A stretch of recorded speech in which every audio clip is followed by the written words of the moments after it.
నా పర్సనల్ ఎక్స్పీరియన్స్తో చెప్తున్నా గైస్, నేను చేసిన మిస్టేక్ మీరైతే చేయకండి. అబ్రాడ్కి వచ్చే ముందు ఏ కంట్రీకి వెళ్ళినా సరే, ఇండియాలో ఉన్నప్పుడు నాకేంటంటే నాకు అన్ని వంటలు వచ్చు, అయినా సరే నాకు ఒక అలవాటు ఉంటుండే ఇండియాలో.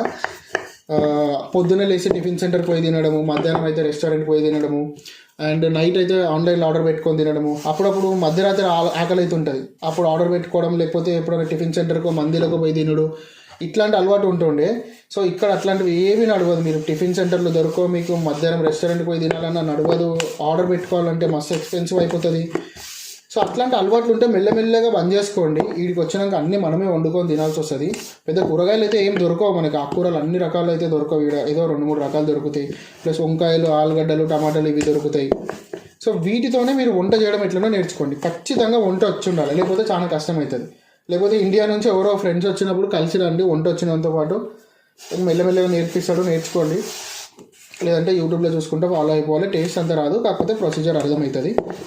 సో తక్కువ వస్తువులతోనే వంట ఎట్లా చేయాలో నేర్చుకోండి. టమాటాలు, వంకాయలు, ఆలుగడ్డలు, అండ్ ఇట్లా చపాతీ పిండి దొరుకుతుంది, చపాతీలు చేసుకోవాల్సి వస్తుంది అప్పుడప్పుడు. ఇక ఇప్పుడు గంట అవుతుంది నేను చపాతీలు పిండి విసికి బెలాయించి, మళ్ళీ ఇప్పుడు చపాతీలు చేయాలి, టమాటా చట్నీ చేయాలి, మళ్ళీ పెద్ద ప్రొసీజర్ ఉంటుంది. సో ఖచ్చితంగా వంట నేర్చుకొని అయితే రండి, మీరైతే ఆ మిస్టేక్ చేయకండి.